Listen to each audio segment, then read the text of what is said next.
Hello, hello, hello, everyone. This is Tanika Steen, and I am your host for Mind Your Business.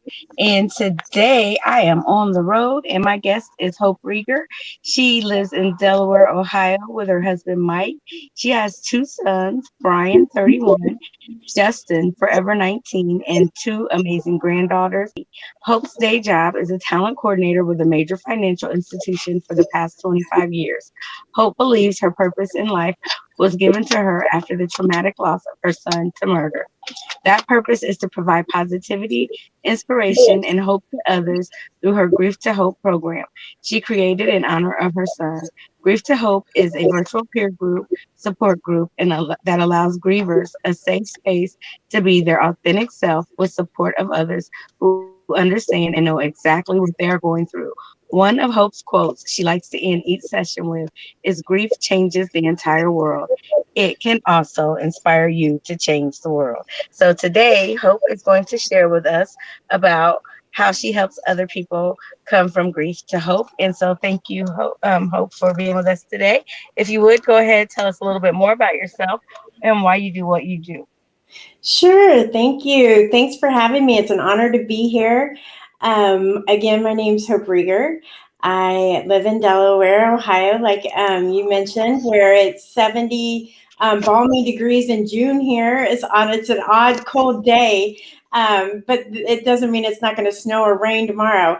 Um, so, as you know, and you pointed to it, I have two sons. Brian is 31 and Justin is forever 19. And I have two beautiful granddaughters. They are my world, Halen and Addie, and they keep me going 24/7. My day job, like you said, is a talent coordinator for a major corporation. And I've been doing that for over 25 years. And what I'm here today to talk about is grief to hope and what that means. And a little over 4 years ago, I received a knock at the door, and two police officers were at my door at 6:30 in the morning, November 17th, 2016. And when I answered the door, the first thing I thought of was, what has my child done? He was 19 and fearless, right? He, he got into some trouble, maybe toilet paper somebody's house. I don't know. But I had these two cops asking me if I was Justin's mom, and I said yes. And so they handed me a piece of paper and told me to reach out to the gentleman, name and number that was on that paper. And so I agreed to it. He said that he's been trying to get a hold of me. And so I said, absolutely. I shut the door and I thought that was weird. But if it was something horrible, he would have told me. They would have told me. And when I opened or when I shut the door, I went upstairs to my bedroom and I dialed the number. And when I dialed, the person on the other line answered Greene County Coroner. And that's when my life changed. It changed. I have the before that phone call and after phone call. That hope that used to be there was no longer there, and my life as I knew it had changed. And so, of course, in that horrific time, I talk about it as like a candle melting. It was like my whole life sort of just melted together for the next few months. It was Thanksgiving and Christmas, and just trying to get through the shock of it all. Justin was actually, how he passed away was he was in a argument or a verbal altercation with a roommate of his, and the altercation turned physical from verbal, calling each other names and pushing and shoving to physical fighting, fist fighting. And the roommate pulled a gun and put it to Justin's chest and shot, which eventually killed him. Justin didn't have any knives or any kind of guns or anything on him, but he was actually arrested for murder, taken in, but he pled self-defense with the grand jury, so there was no trial. So not only did I lose my son, but he wasn't going to pay the consequences of that. So as I've learned throughout the 3 to 4 months following Justin's passing, that I had two choices. I could either be that victim and anger and frustration and hatred and want to get revenge kind of, or I can turn all that energy and positivity to honor my son's life and what he would have done with his life, and to be a positive influence in the world. And I knew that one way was not going to get me anywhere, but anger, frustration, and probably not such a great person. And the other way was going to give me hope and guidance and positivity, and to be able to say my son's name over and over again, and to provide that honor to him to live for his life, was what I chose to do. Now, it took me a while, right? I thought, okay, I'll write a book, or I'll speak, or I'll do something great, just honoring his name. And my counselor at the time, she had she told me, because of course my work was awesome with giving me some resources. So my counselor suggested that I go to a grief share group, which is a Christian based grief group. And I'm not very educated when it comes to God and the word. And I'm getting there, I'm learning, but I'm not anywhere where I need to be. But I remember sitting in that grief group and feeling like I belonged. They understood. They got, like, the things that I were going through was exactly what they were going through at the time, and in different phases. But the greatest thing was when I left one of the grief groups that night, I was still angry. I was angry at God, right? I was frustrated, and I was upset, and I was like, why me? Why Justin? We were good people, and he was a good kid with his whole future ahead of him. He wasn't a murderer or rapist or somebody that abuses, other people. And so I was really angry at God. I said, why, what is this purpose? What do you want me to do? What do you want me to do for my purpose? There's got to be a reason for this, God. And as you and I are talking, I either heard it on the radio or heard it in my head, or he actually said it, I don't know, but I just heard the words be kind. And when I heard the words be kind, I was like, that's it, that's all you want me to do is just be kind, right? And so I remember saying, okay, I can be kind, I can be nice. And so I thought about volunteering, and I did that on special days, birthdays, and his anniversary and of his passing. And I remember paying it forward one time. I was in line at a Tim Hortons, and I paid for the guy behind me, and I looked up, and the cashier's name tag was Justin, which was my son's name. So I knew this was the path that God wanted me to go, but I didn't know exactly what I wanted to do. So over those courses of time, Grief to Hope became born. And I wanted to create something that created positivity and hope for others. And when COVID hit, it was all about death. Death was like in everybody's mind, shape, numbers. It was in the news. It was everywhere. But the most of it was, um, it was something that was live and in person every single day. And I also knew that took on a whole new level.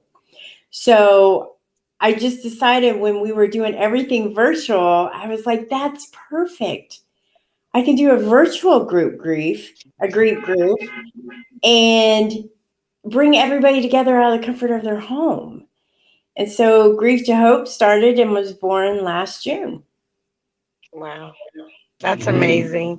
And so, how long was it when you were going through the grieving process that you came to terms with, I'm going to do something? Like, I know you have to actually go through the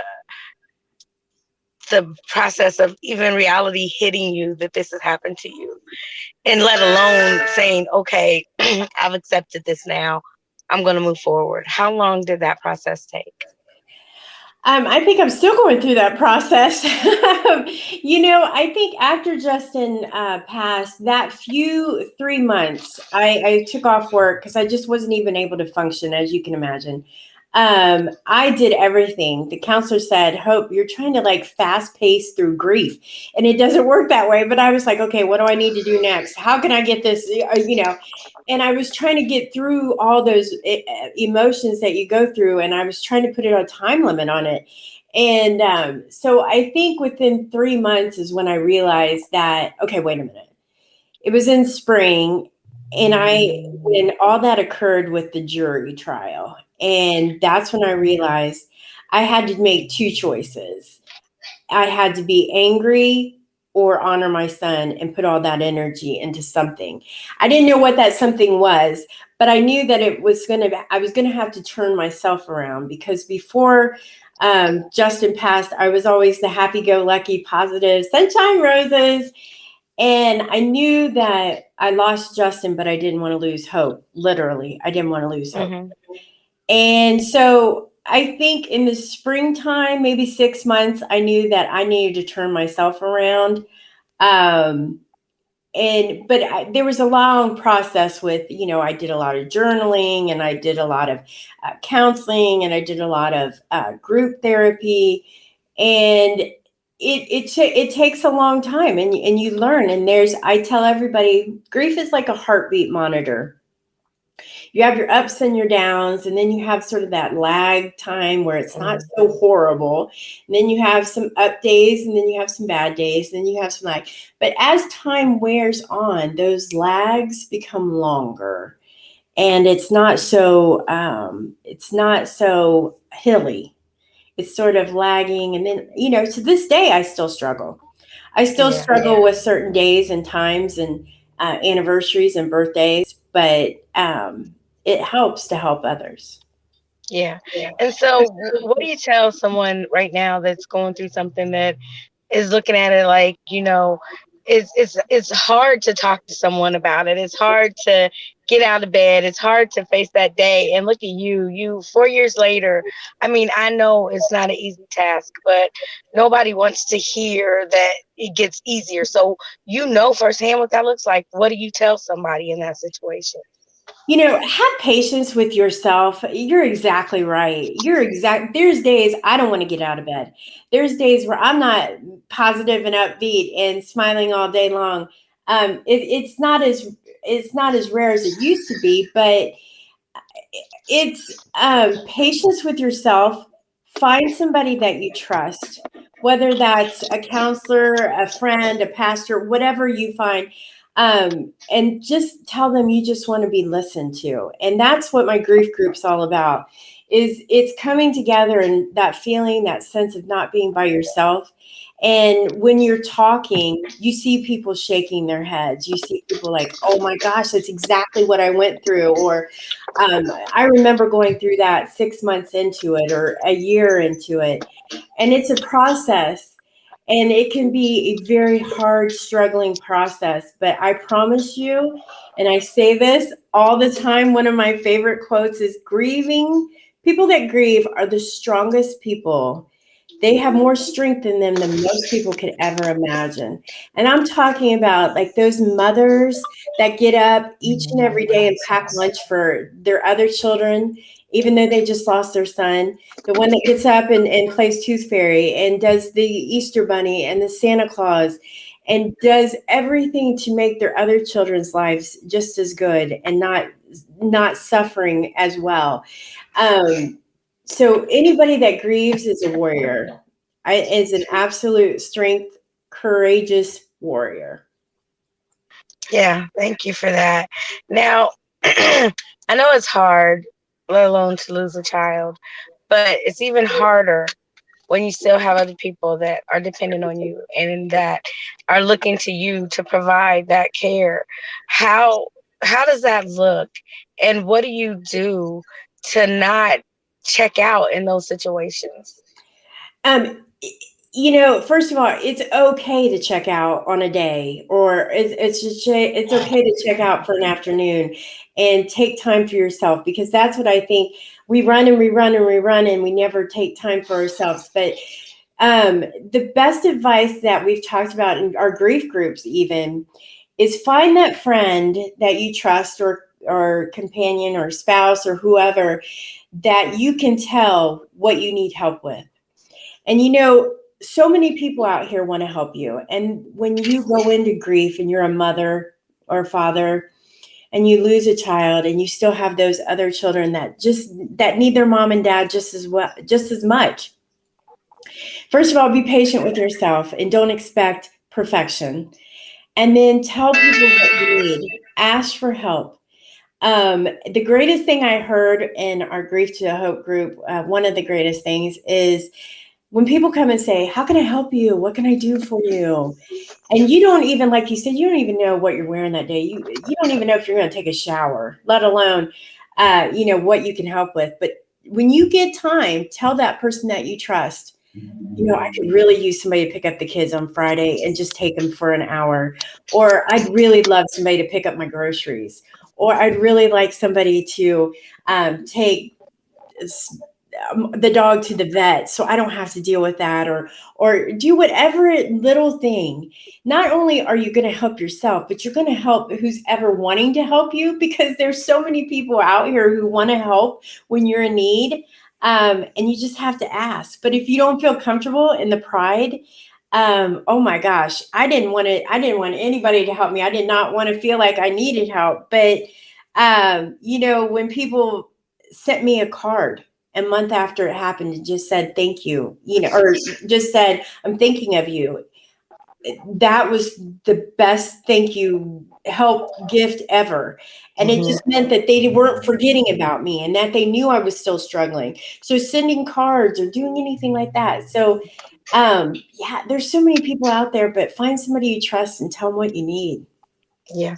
So when you're speaking to your child, how do you comfort them in that time and help them to understand that mommy's going through something right now, and it's not personal, it's not your fault, but mommy is sorry, or how do you speak to them and help them to understand that it's nothing that they did, but right now this is what mommy is dealing with, and you need their help as well. I think you said it perfectly. The best thing to do with kids is just be honest and let them know. And also, the biggest things we struggle with is we try to hide our feelings from our children. And a lot of times, there is a time and place for them to see your emotion, and that they learn from that. They see that it's okay to cry, and it's okay to be upset, and it's okay to be angry sometimes. It's how you handle yourself after the fact. It's okay to apologize to your kids. And a lot of people don't realize that, like, I've apologized, there's mistakes. I'm not perfect. And I have to turn around and apologize and say, I am so sorry that mommy was so upset today. And it was just a really bad day. And, tomorrow will be better. And you just have to be honest and let them see that emotion, because I think they understand that you're a real person when they see that emotion. Absolutely. So how did it affect you and your husband losing the child? We this was his stepfather. So my husband and I support each other 150%, and we're best friends. And I think it's an amazing relationship that I'm very lucky to have. And I know that others struggle when it comes to kids um, and their spouses, and there may be some, victimized or at fault, or you start to blame. I know that others maybe start to blame that other spouse. Well, if you would have done this, or if I would have done that. The best advice that I can give to anybody is be each other's biggest fans, support each other, and know that together two is way better than one, and that it makes sense to Absolutely. just really be together and support each other, and be each other's rock. Because you know what? The worst thing is, and I still have these days where my husband, is like, oh, you're having a bad day. Forgive me for that, right? Understand that. That's, even though I'm having a bad day, doesn't mean it's going to be a bad week or a bad month. But if it is, you got to just support me and understand that it's something I'm going through at that time, and don't try to fix it, right? You can't fix grief. That's the worst thing people think. I think you try to fix each other. You try to fix your kids. You try to fix your spouse. You're trying to fix. When anybody is hurting, our first instinct is to fix it. And at grief, you can't. All you can do is listen and understand, um, and say, you know what, I'm here for you. I'm here for you, and I'm not going to try to fix it because you can't. But I'm going to listen. Yeah, I think that that is like one of the biggest things. And I've really been on that this month, it seems like, as far as listening to understand and listening to learn. And sometimes we can't fix things. Sometimes we just have to be a support and just be there in that time, you know, and we don't have answers and we don't know what to say and we don't know what to do and we don't know the right things that are going to change things around because right there in that moment, it's not going Right. to change around. It's not going to make it better. It's not going to bring your child back. It's not going to change the way you feel. But what it can do is show you that I'm here for you. Mhm. And whatever you need to do, I'm going to be there for you. And you know, and that's what we got to understand. And we got to remember and take ourselves out of it sometimes that, oh, it's not about me. Let me remember that, you know. You're absolutely right. I think a lot of times, when we're having those bad moods or upset or in general in life, not to take it personally and that it's just, we're just having one of those days and God bless us. We're all going to have them. Yes. Don't take it personally, right? I Yeah. love that. And you know, and I love the way you just share your story, but I wanted to ask you a couple of questions. Well, one, I wanted to ask you how much of the first beginning process do you feel like is the denial? You know, because you said you wanted to jumpstart through the emotions. Do you think most of that was denial to just try to get yourself through it? It was such a, like I said, it was like this candle melting kind of thing. It was like everything was sort of, I had so many emotions in a minute's time. It was crazy. But absolutely, I think denial had a big part of it. And to be honest with you, some days it still doesn't feel real. It still doesn't feel like, I got to visit my son at a grave versus, calling him on the phone or, uh, you know, there's certain things come up. He was such a comedian. Oh my gosh. And so when we talk about him during the holidays, and which I'd love to do, and that's one of the things too. If anybody that grieves, talk about them. They love that, right? They love talking about their loved one. But denial I think was a huge part of it. I think I believe that nothing was ever going to happen to me like that, right? Hmm. And it's true what they say, like nothing that'll never happen to me. And then I have people that say I would have never survived what you went through, or I would have never made it if that was my son. And I tell them all the time, you absolutely will, because there's other people that count on you, but you Hmm. have to honor that child by living for them. And Yes. Justin didn't get married and have kids and live a life. So that has to happen through me now. I take on that responsibility. And so that's one of the reasons why I feel like I have to fulfill this purpose. And until I meet him again, I will continue doing that. Amen. So what type of spirit was Justin? What motivated him? I love talking about him. He was the funniest kid ever. He was 19 when he passed, but growing up, oh my gosh, that kid was fearless and he was never scared of anything. Loved ATVs, loved music, loved his friends, played sports, loved MMA. He was just all around a great kid. Loved his mama.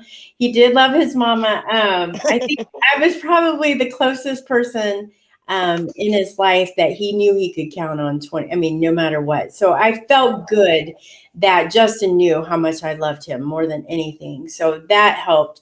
But he was just his sense of humor and just a bright, young, just amazing kid. What was his aspirations and hope for life? What was his goals? What did he want to do? Justin, um, he wanted to. He loved singing. He thought he could sing. Bless his heart. And he was good. He loved singing. He loved he loved the MMA, the actual like I can't Muay Thai and all that kind of stuff. He was very much into that, shadow boxing, things like that. Um, I knew he was going to be great at something, and he hadn't decided at 19 what that something was. But he was going to be, I knew in my heart that he was going to be something magical, and I didn't know that it was going to be spiritual. Yeah. Yeah. So if you were to see him on his wedding day, what would that look like? Oh, wow. Um, wow. I think Justin on his wedding day would have been wearing some blue tux with ruffles like Dumb and Dumber. I mean, he was just like that. I crack up. He was just the comedian and was always the center of attention. And so I would think he maybe would outshine the bride. I don't know. Yeah. I don't know about that, but he would be a comedian, that for sure. Yeah. So what would he think about Mama and what she's doing right now? Well, I think about that a lot. And I think that I mean one or two things. I'm either embarrassing the crap out of him right now, and he's like, "Mom, let it go," or he's really, really proud of me honoring him throughout his days and making sure that I live for him and helping. He was always a giver. I tell the story of there was a gentleman that fell. He was an older gentleman that fell down outside his porch, and Justin darted out the front door. And I was like, what is wrong with this kid? And he went straight over to help him up and not even thinking twice of it. So I feel like Justin was a giver and a helper and wanted to add value to others. And that's why I think I do what I do. And God's given me this purpose that to help in any way, shape, or form. So I hope Yeah. that he's proud of me. That is such a blessing because I was just getting ready to ask you, what do you feel like your purpose for this cause is? And you just answered the question for me. So I mean, it's really beautiful that you have that smile on your face and you can see that you can tell that you're making a difference and that you enjoy doing what it is that you do and you're able to continue to keep your son alive, not just his memory, but his spirit and just his life and his love of humor and laughter. And you're able to see that in your face and in your smile. So thank you so much for sharing that and honoring your son through your hope. Now, help us to understand how people can become a part of your virtual group or get to know more about how they can help or maybe even donate to your cause to further it. Sure. So you can join me. I have a website. It's www.grief, the number two, hopesupport.com. And on that website, you can send me an email directly to me. If you have any questions, concerns, you have anything that you want to talk about or ask about, please feel free to email me on that website. You can also sign up for a newsletter that I send out monthly. I'm on Facebook, Hope Reger, and then also Grief to Hope has a Facebook. They also have a private group that our group, if they're having something going on through the week, they can chat and ask others about it. I'm on Instagram as well as LinkedIn. You can reach me through Hope Reger that way. Okay. Now, who is your group for? Grief to Hope is for anyone that's grieving or supporting anyone that's grieving. And when I say anyone, I mean anyone. It doesn't matter if you're grieving grandma who lived a long life, but she was a major part of your life and that you're still having a hard time grieving, come visit with us. It is a 7-week course. It is not, we do not charge, it's completely free. We meet once a week for 7 weeks and we meet for an hour, and I limit it to an hour out of respect. Um, it's very exhausting sometimes to listen to others' stories, and I want to make sure that you have time to listen and hear the stories. But it's also it can be very exhausting, so I limit it to 1 hour. And then, of course, if you want to hang out, we can chat, talk afterwards, or meet through another means throughout the week if you have something going on. But we just meet for 7 weeks straight, and then an hour each week virtually. And then we take a couple weeks off, and then we come back again. So our next program starts September 9th of All right, 2020. cool. You just seem very easy to talk to and relate to, and I know that there's a lot of mothers and fathers and just caregivers, period, that can really learn something from you. So thank you again for sharing your story and for just sharing your hope with others. I wanted to ask though, I know that loss can come in many different forms. Do you honor or let other people be a part of your group that does that haven't formed grief just off of a loss of a loved one, but maybe other types of loss? I have not. I don't have anybody currently, like if it's divorce or something like that. But absolutely, if you feel that my program can benefit you in any shape, way, or form, absolutely. Our forum is basically we come on, I give my story, and then we have a topic of the week. And so once we have that topic, then we branch off to however one. It's sort of like a support group feel where anybody can talk about anything. But if you feel it's beneficial, absolutely. Okay. Well, I just know I've heard people say that sometimes divorce can be like death. And so, I mean, and again, just the way that you are just so easy and you covered so many different areas from the family to the child to the husband to the loved ones. I mean, you cover so many different areas. And like again, grief, no matter what form or stage you're going through, no matter what type of loss it is, it's still grief. You know what Yeah, I'm saying? And you can't absolutely. measure someone's loss regardless of what it is, what someone's going through, what someone's suffering. You really can't measure that. But being able to relate to others that know what that pain feels like is awesome to be able to share, because I really believe that confession does ease the soul and it does help you and it does make you feel better. So if you would, can you just share with us a little bit more about how telling your story has actually healed you?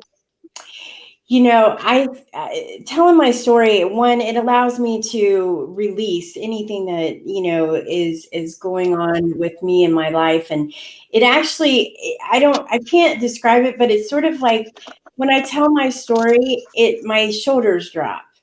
And I feel like it's very calming and relaxing, and I add value. When I can add value to others is just amazing. I feel like that's what it's all about. And helping others heal absolutely helps me heal. I heal um, just as much helping others. And people will feel this too. People feel it when they attend my groups, like they'll repeat the program. Like it's not just one and done, they'll keep coming back, right? Wow, okay. And it's because I think what happens is you open up and you share your story, and it relates to so many other stories. Just like when I share my story, that it touches different people in different ways. And every time I tell my story, it's not different, but it touches different people. And Mm-hmm. so I'll keep sharing my story as much as anybody will listen to me about it, because I think it's worthwhile to know that there's so much hope and inspiration in hope. Absolutely. Well, you certainly are a blessing and you are hope. And I just am grateful to be able to have met you and to hear your story and just to know the inspiration that you are, because there are so many people that give up. I know another lady, actually, two ladies. One lady has lost like three different children to gun fire, and it's just been devastating. Another lady lost two children back to back to guns. And I mean, just to see these women and how courageous they were to go through this of losing children, and then to talk to you and to hear your story, the hope that you women have been able to just show has just been so inspiring, and it helps others to see that you're real authentic everyday people and you don't have any superpowers, but you do believe in something that's supernatural, that you know that you've had a lot of strength through prayer and through coming together with others and just listening and having an understanding of connection. And I think that that connection and that support is what helps us to heal when we Absolutely. know that we're not alone. Yeah. That's a beautiful. I that gave me chills. Oh, It's absolutely what exactly you said. When you tell your story and the strength that people that grieve is just like I said, people that are grieving are the strongest people you'll ever meet in your life. They are complete warriors, and they provide more kindness than most people ever could imagine. Either it's just I think because we don't take anything for granted, and we understand things that people that have never experienced grief feel, and that the worst pain in the world is grief, no matter what, if it's your son, your daughter, your wife, your spouse, your grandma. but there's always hope. Absolutely. Absolutely. And today we met Hope. So thank you, Hope, so much for inspiring us, inspiring your group. And we wish you much more success in getting people to open up and share their stories. So you said you're going to be back in September. Mhm. So get with Hope. You can get with her through her website. And also, we will have a link on our website. Know that in this life, no matter what you're going through, you do not have to suffer alone. Your story may be your story, but there are so many others out there that also have a story. And when you start to share and open up, you'll learn that you're not so different than anyone else. You might have different stories, but that's our commonality where we're similar, that we all go through something, but we don't have to suffer alone. So Yeah. remember, in this life, we were all created with a purpose. So while we're here, we might as well be great. God bless you, Hope, and all that you continue to do. And thank you for telling your story. And thank you all for watching today. And again, if you are going through anything and you need a form of support, or if you would like to give support, reach out to Hope, and I'm sure she would love to collaborate with you. Have a great day, and we'll talk to you soon. Thank Goodbye. you so much for having me. No, you're welcome. Thank you for being on the show. God bless you. You too.